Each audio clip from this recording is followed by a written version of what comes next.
Welcome to the Elementary Grammar playlist at Learn English on the Internet.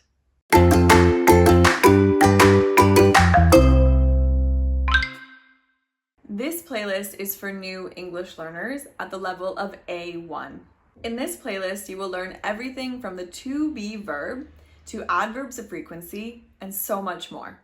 The best way to use this playlist is to watch the videos in order. Start with video 1 and keep going all the way through. Each video also has a blog post. The blog post explains the grammar even more. The link to each blog post is in the video description.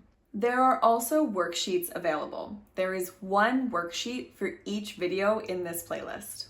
You should complete the worksheet after you watch the video and read the blog post. You can find the link to download the worksheets in this video description. This playlist will help you learn English by yourself at home. And learning by yourself is fantastic. But I also recommend getting some help from a teacher. It is a great idea to book a private one-to-one lesson with an English teacher after every 10 lessons on this playlist.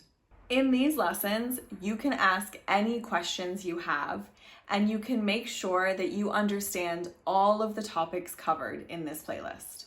You can find a link to book a lesson in the description of this video. I hope you have fun learning English on the internet. Let's go to video number 1.